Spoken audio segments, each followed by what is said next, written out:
भूटे बर्तनों में भोजन किया जाता है, उनके घर में धीरे धीरे दरिद्रता प्रवेश कर जाती है। पूर्व पुराण में एक श्लोक आता है, भगवान नारायण ने नारद जी से कहा है। नारद जी ने पूछा, महाराज गरीबी कहाँ आती है? तो भगवान बताते हैं नारद जी को, भिन्न भान्नम खटवाचो स्वानकम सुरकम तथा, जिसके घर में फूटे बर्तनों में भोजन बनता है, भोजन किया जाता है, उसके घर में धीरे धीरे दरिद्रता आती है और लक्ष्मी चली जाती है। भिन्न भान्नम खटवाचो, भान्न भान्न बर्तन, और जिसके घर में टूटी कांच की खटिया होगी उसके घर से कभी रोग नहीं जाएगा, उसके घर में कोई ना कोई रोगी बना ही रहेगा।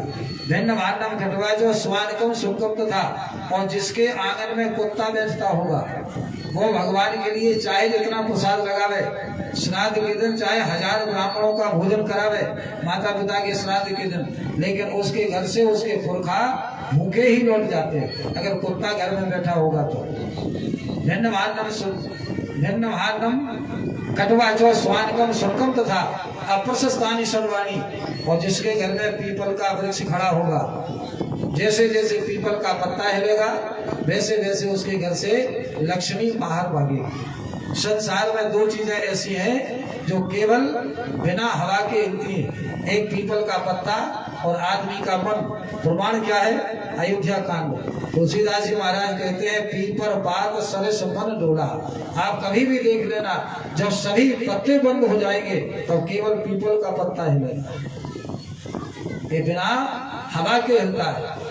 जैसे जैसे पीपल का पत्ता हिलेगा वैसे वैसे धन, लक्ष्मी, आरोग्यता सब घर से बाहर चले जाएंगे। पीपल पर केवल शनिवार के दिन सभी देवताओं का निवास होता है, बकाया के 6 दिन भूत प्रेतों का निवास होता है।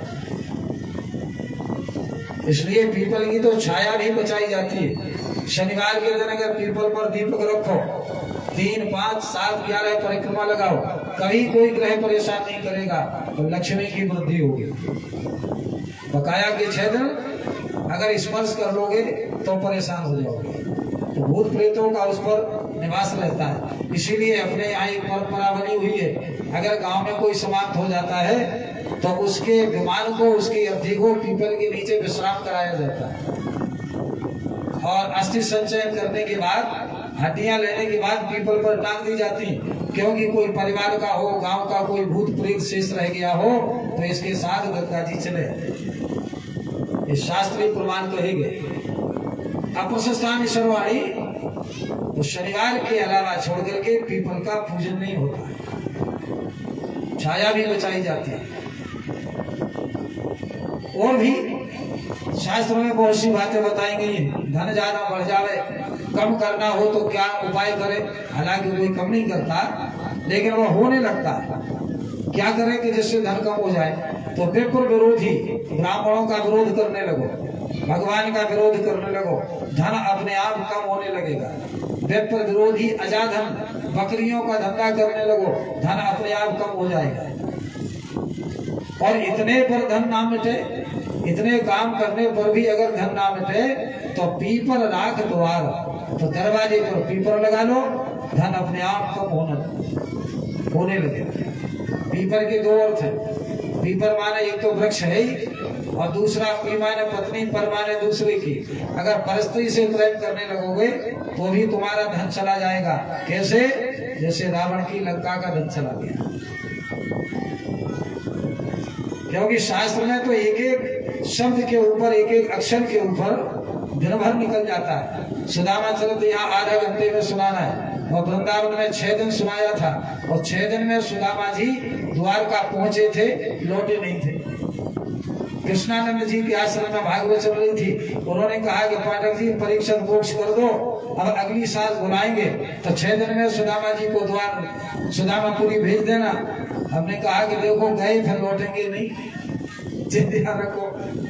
बोले तो क्या 7 दिन और सुनाओगे? हमने कहा 15 दिन सुना सकते हैं अकेला सुदामा चरित। वो बोले नहीं, परीक्षा मोक्ष कर दो। अगली साल जब कथा का समय आया तो कृष्णानंद जी समाप्त हो गए। अभी तक सुदामा जी द्वारके में बैठे, घर नहीं आए। मुंह में भिन्न तहसील में मुंह पड़ता है, वहां 4 दिन सुदामा चरित सुनाया था, और 4 दिन में सुदामा जी पहुंचे नहीं थे, रास्ता में छूट गए थे। वो भागवत का हर प्रसंग ऐसा है, आप कभी भी एक श्लोक दे दो, एक श्लोक को मैं 7 दिन सुनाता रहूंगा। ये तो व्याकरण का विषय है। व्याकरण का अर्थ होता है बिल्कुल हिंदी में बयाना। बयाना माने एक अक्षर के 1000 अक्षर करना, एक अर्थ के 1000 अक्षर करना, ये व्याकरण होता है। तो ये तो भगवान की कथा है, हरि अनंत हरि कथा अनंता। अब यहाँ आधा घंटा में पूर्ति करना है। तो इतने पर धन ना मिले पीपर राख द्वार, कई नियम होते हैं शास्त्रों में बताए गए। अब उसकी समझ में आया कि मेरे टूटे फूटे बर्तनों में अभी तक मैंने भोजन बनाया, या करते ना गयो कब हूं प्रिया टूटो तवा और फूटी कठोती। मेरे घर से ये 2 बर्तन, शास्त्रों में कहा गया है कि संतान होती है पुरुष के भाग्य से और संपत्ति होती है स्त्री के भाग्य से। इसलिए हर गृहिणी का ये धर्म बनता है कि भोजन बनाने से पहले बर्तनों को देखे। ये काम स्त्री का होता है। आचार विचार से रहे। आचार विचार गृहस्थी में बहुत आवश्यक होते हैं, जिससे बुद्धि शुद्ध होती है और उसी से बुद्धि बिगड़ जाती है। एक तरह एक महात्मा अपने शिष्य के यहाँ पहुंच गए। शिष्य घर में था नहीं, बेचारी शिष्या थी। गुरुजी ने कहा कि भोजन करना है। उसने बढ़िया भोजन बनाए, भोजन परोस दिए। अब महाराज ने सोचा कि ये तो देख लूं भोजन करने योग्य है कि नहीं। महात्माओं की भाषा बड़ी विचित्र होती। उन्होंने कहा बेटा तेरे घर में आचार है, ध्यान करना। हम लोग कहते हैं अचार और एक है आचार। कितना केवल एक डंडे का अंतर है। महात्मा ने कहा बेटा तेरे घर में अचार है। उसने कहा महाराज अचार तो है लेकिन आपके लायक नहीं है। क्यों नहीं है बेटा? मुझे तो अचार बहुत अच्छा लगता है। तो शिष्य ने कहा कि महाराज अचार बिगड़ गया। महाराज ने थाली किसका दिया? बेटा जब तेरा अचार ही बिगड़ गया तो ये भोजन हमारे लायक नहीं। क्यों महाराज? तेरा अचार इसलिए बिगड़ा, या तो तूने अशुद्ध अवस्था में छू लिया होगा, या तूने झूठे मीठे मुंह छू लिया होगा, तभी तेरा आचार बिगड़ा है।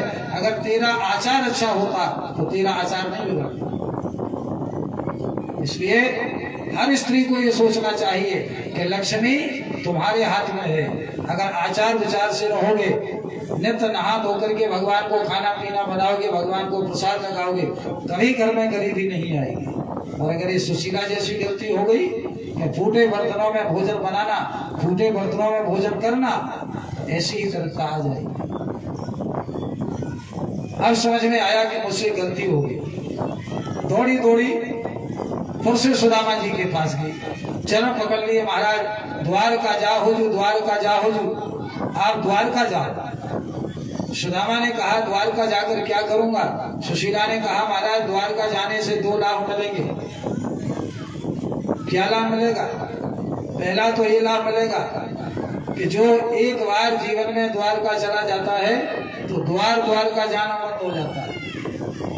जो जीवन में एक बार द्वारका चला जाएगा तो उसका द्वार द्वारका जाना बंद हो जाएगा। इसके भी 2 अर्थ निकलते। सुशीला ने इसलिए लगाया कि द्वारकाधीश के द्वार पर जाएंगे तो जो द्वार द्वार जाकर के मांगते हैं वो मांगना बंद हो जाएगा, इतना मिलेगा।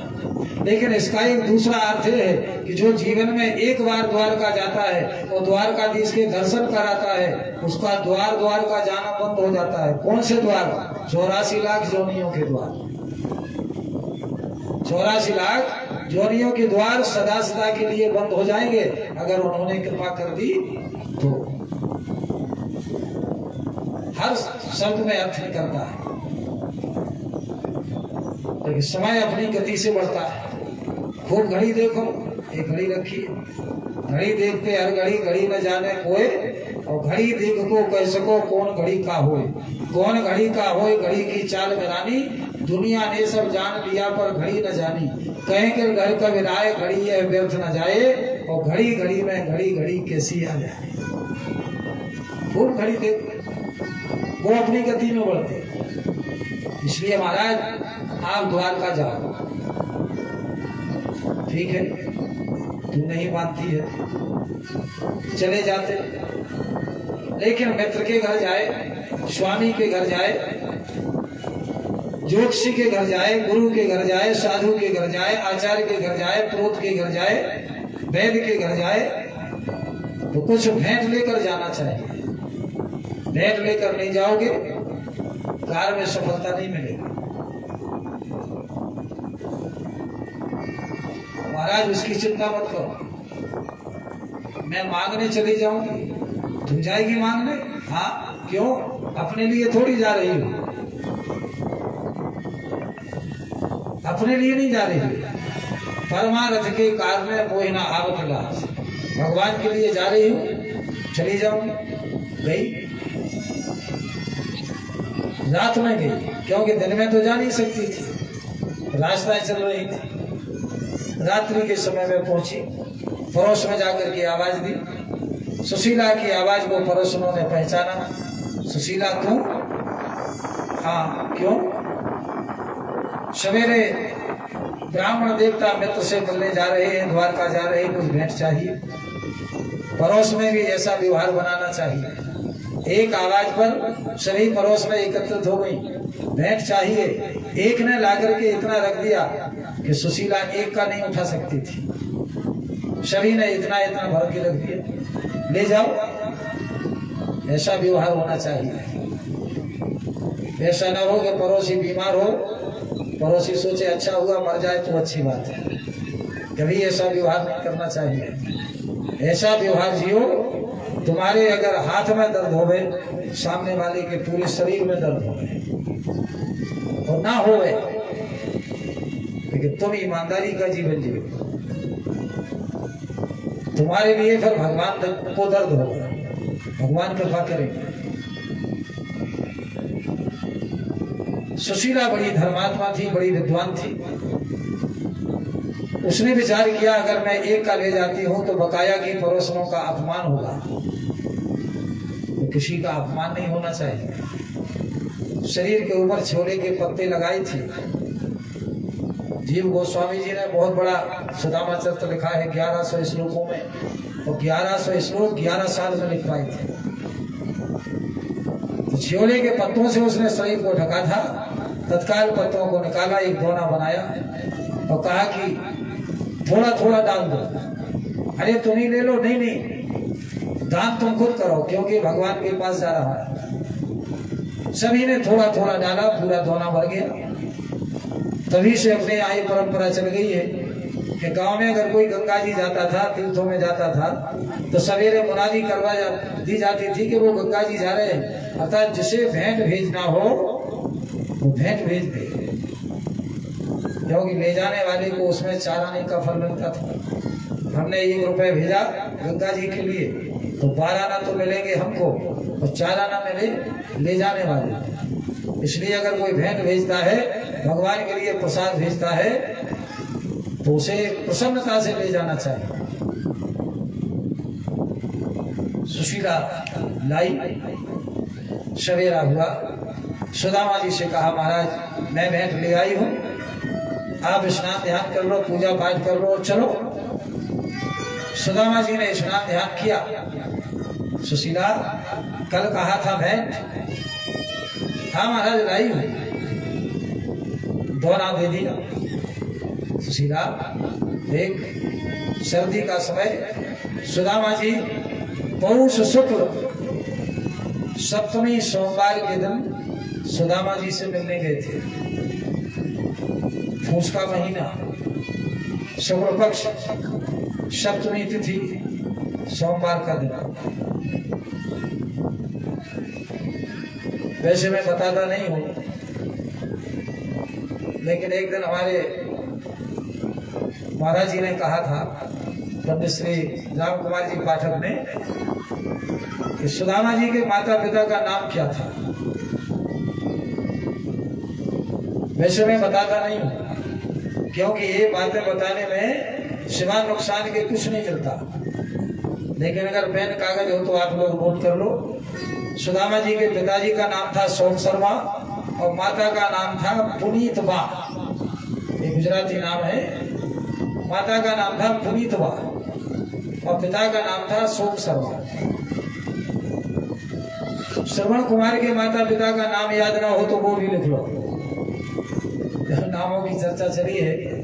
श्रवण कुमार के पिता का नाम था यज्ञदत्त और माता का नाम था पुनर्नवा। ये भी लिख लो, नामों की चर्चा चली है।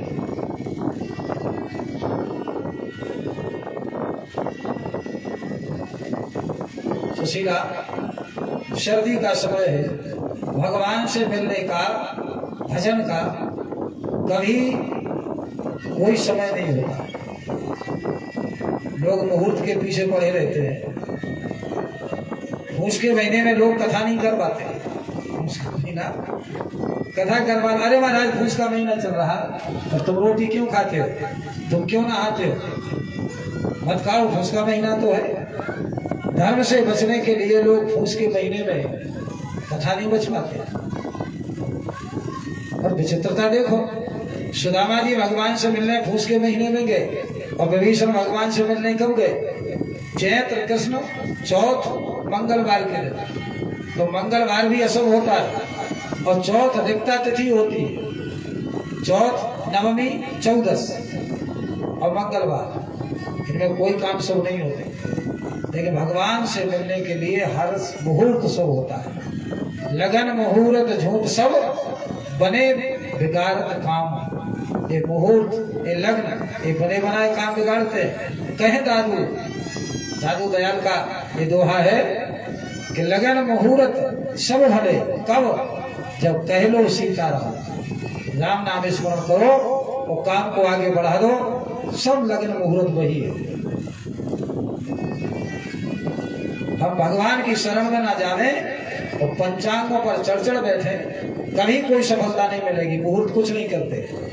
मुहूर्तों को बनाने वाला, ग्रहों को बनाने वाला, नक्षत्रों को बनाने वाला सबका मालिक वो है।